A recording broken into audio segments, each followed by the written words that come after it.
Hi guys! Today, gagawa naman tayo ng napakasarap na empanada. Gusto nyo bang matutuhang lutuin ito? Panoorin nyo ang video na to hanggang sa dulo. Tara, magsimula na tayo. So guys, bago pala natin simulan ang video na to, siguraduhin niyo muna na napindot niyo na ang subscribe button at mag-comment kayo na I subscribe at personal kong tutugunan ang inyong mga komento. At heto ang mga sangkap na gagamitin natin. Meron tayo ditong harina, melted butter, itlog na pula, asukal na puti, asin, tubig, giniling na manok, carrots, bell pepper, raisins, oyster sauce, toyo, ketchup, tomato sauce, sibuyas, bawang, dahon ng laurel, paminta, at ng mantika. So sa una guys, gagawin muna natin ang ating empanada dough. Pagsasama-samahin lang natin ang ating harina, asukal na puti, asin, itlog na pula, melted butter, at saka yung ating tubig.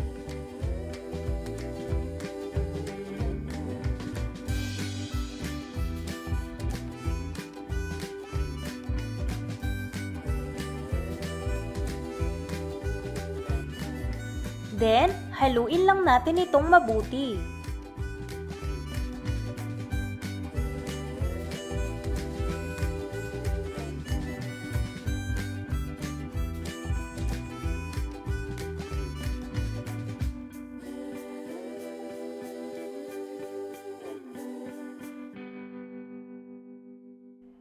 At pag ganito na ang itsura, mamasahin natin ito gamit ang ating kamay.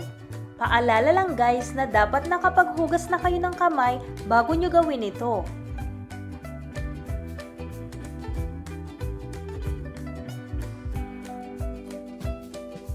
Siguraduhin nyo lang guys na dapat malinis ang surface na ginagamit natin.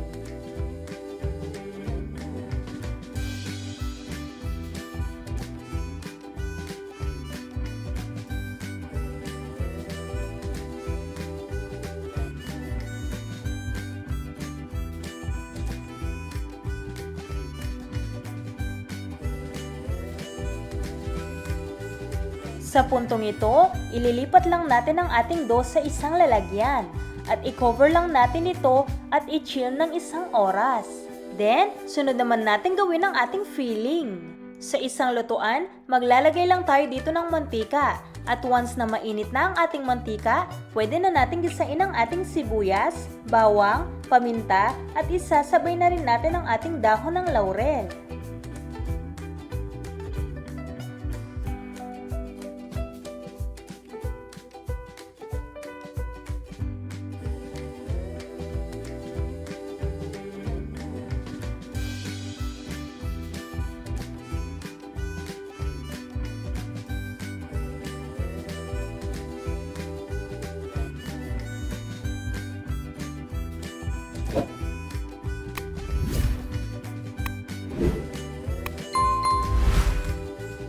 Then, sunod natin ilagay ang ating giniling na manok. Haluin at lulutuin natin ito ng mga ilang minuto.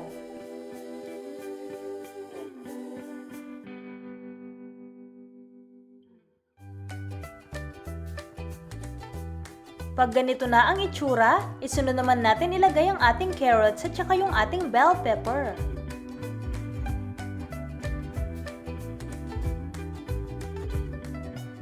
Haluin at tatakpan lang natin ito at lulutuin ng mga ilang minuto.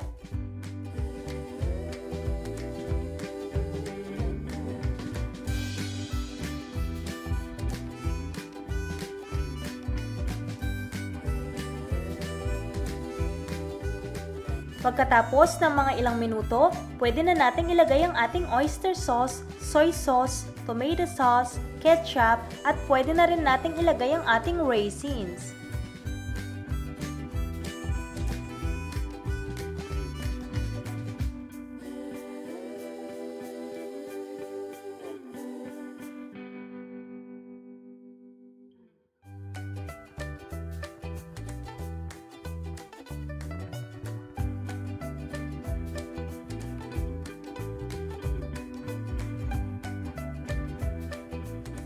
Haluin at tatakpan lang natin ito at lulutuin ng mga ilang minuto lamang.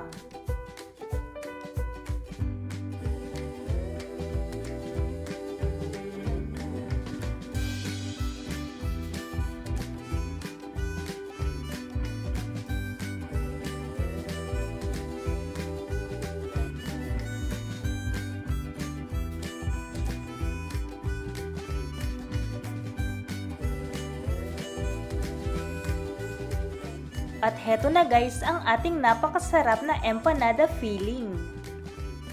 Ililipat lang natin ito sa isang lalagyan at papalamigin muna natin ito.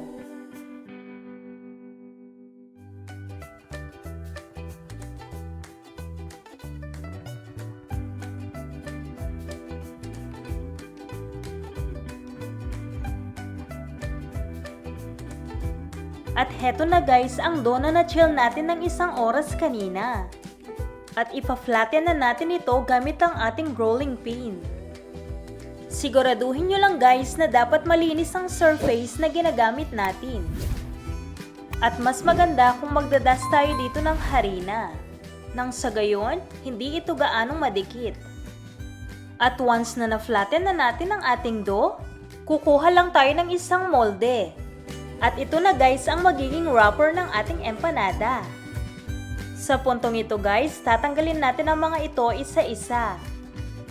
At pagkatapos guys, bibilugin natin ulit ang ating dough at ipa-flatten natin ulit ito.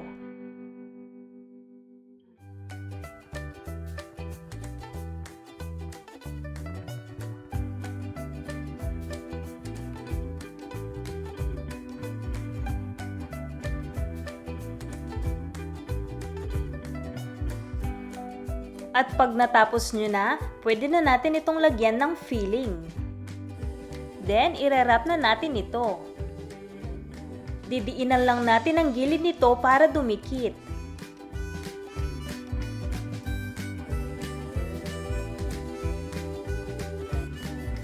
Then, i-double seal lang natin ito para hindi bumuka habang ipiniprito natin.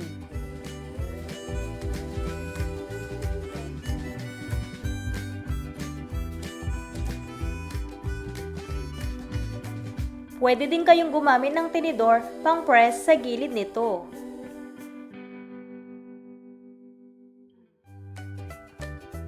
At heto na guys ang ating empanada. At ready na itong iprito. Sa isang malalim na lutuan, maglalagay lang tayo dito ng mantika. At once na mainit na ang mantika, ipiprito na natin ang ating mga empanada. Pipirituhin natin ang mga ito ng mga ilang minuto. O hanggang sa mag-golden brown na ang kulay ng mga ito.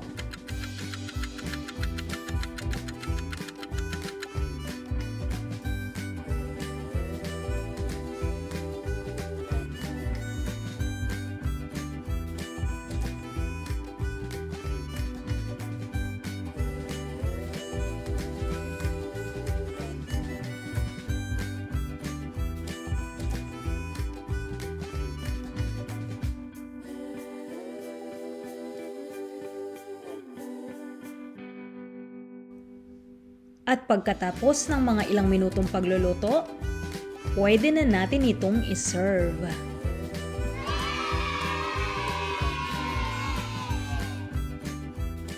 At heto na guys ang ating napakasarap na empanada.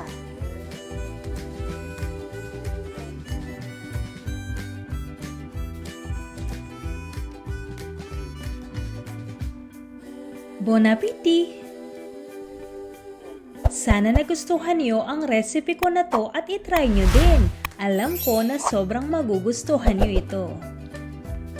I hope you guys enjoy this video and please make sure to thumbs up, subscribe, and hit the notification bell for more updates. Thank you so much guys for watching. See you in my next video. Bye!